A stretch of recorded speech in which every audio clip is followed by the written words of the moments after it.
Rose horizontal band re-rip saw is engineered to perform re-rip operations for cut stock and finger joint blocks in the smallest floor space, simplest configuration, and lowest horsepower requirements possible. Re-ripping is accurate with minimum tear out. Blocks down to 4 inches long can be re-ripped with no taper. Sorting of blocks, collection of scrap is easy with the straight-through design. The kickback danger of a circular saw is eliminated, and dust collection requirements is low and just from 2 points. The purpose of this video is to give a more visual look at the proper settings, alignment, and adjustments to ensure quality operation of the Rose horizontal band re-rip saw.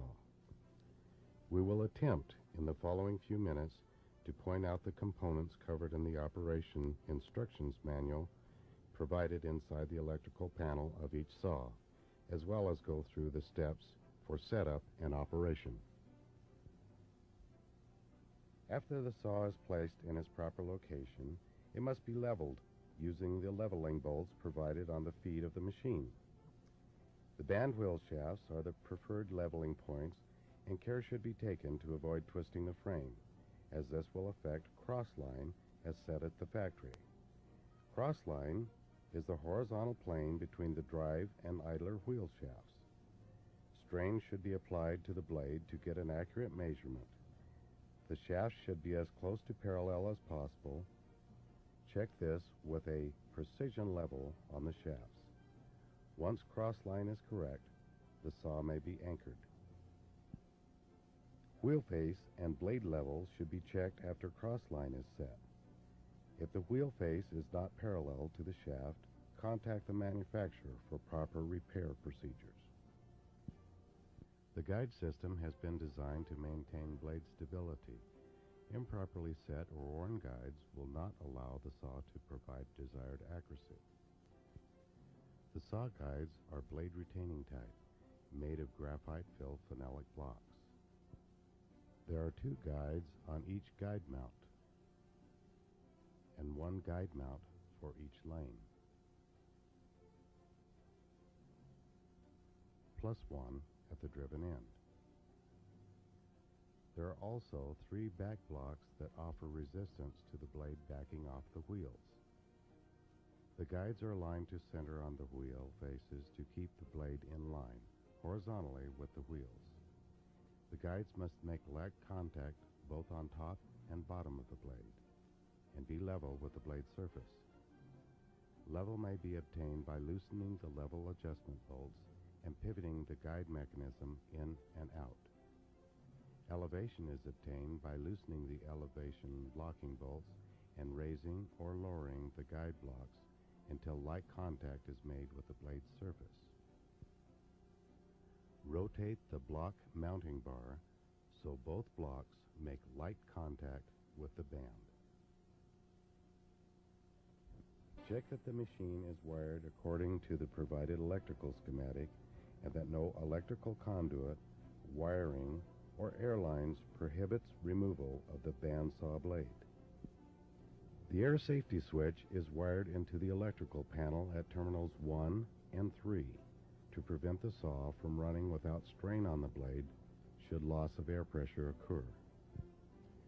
Check the air pressure switch for cutout operation at 45 to 50 pounds per square inch. Air regulator settings should be 5 to 10 pounds per square inch on the airbags and 55 to 65 pounds per square inch on the strain regulator, which will provide 2,000 to 2,400 pounds of saw strain. Check the wheel rotation with band off and feed selector switch in the off position. Observing from the front or the in-feed side of the machine, the driven wheel will be on the right hand side, and proper rotation will be clockwise. The saw blade cuts from left to right. When driven wheel rotation is correct and running, momentarily turn feed selector to run. The steel feed rolls should rotate clockwise looking from the top. Belt travel should be through the saw and away from the feeder. There is a time delay installed in the electrical panel. The time delay will allow the band to obtain full speed before the feed system starts. It may require minor adjustment to assure proper operation. With the power off, check that the feed belt is near the center of the lumber to be sawn. Adjustments can be made with the screws on the right side of the feed assembly. Turning the outboard screw clockwise closes the squeeze rolls. Turning the outboard screw counterclockwise opens the squeeze rolls. Turning the inboard screw clockwise opens the powered rolls and counterclockwise closes them. The proper adjustment of the squeeze rolls is about 3/16 inch tighter than the lumber thickness. The first squeeze roll pivot arm in each lane is provided with a set screw and jam nut for adjusting this roll wider to ease feeding of material. Width adjustment is made by changing the distance between the band and the top of the belt. To accomplish this, there are turnbuckle type adjustments under each lane. The air strain valve is located near the left band wheel. Moving the handle up will release strain on the blade. Moving the handle down will apply strain.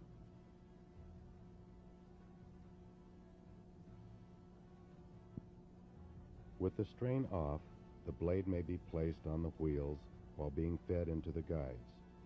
Locate the band on the wheels with the tooth gullet just beyond the edge of the wheels.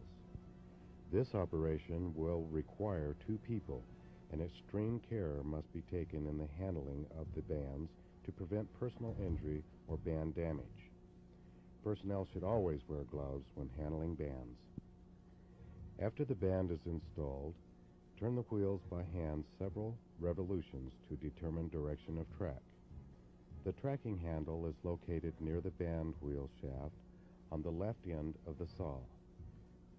To move the band onto the wheel, unlock the jam nut and rotate the handle counterclockwise. To move the band off the wheel, rotate the handle clockwise. After the desired tracking is achieved, lock the jam nut. To check cross-line alignment, mark the band with a crayon and measure the band protrusion from the wheel face. Rotate the wheels backward for 3 revolutions of the band by counting the crayon nut. Measure the band protrusion from the wheel face again. If there is a difference greater than 1/16 inch between the 2 measurements, cross-line needs to be set. The blowpipe draft is located on the left end of the saw and is normally open at 45 degrees to prevent a buildup of sawdust. This may need to be adjusted to your blower system.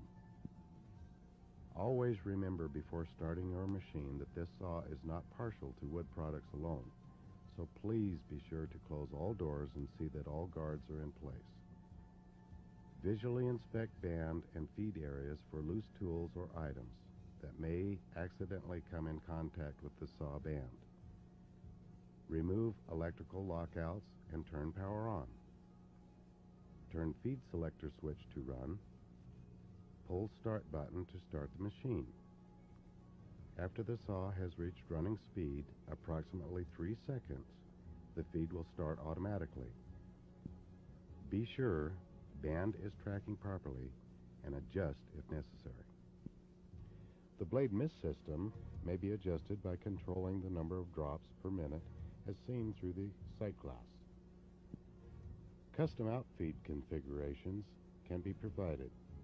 6 tables on one side is shown, or tables or boxes on either side, or both sides to meet your needs. In-feed systems, waste conveyors, and so on, not shown, are also available.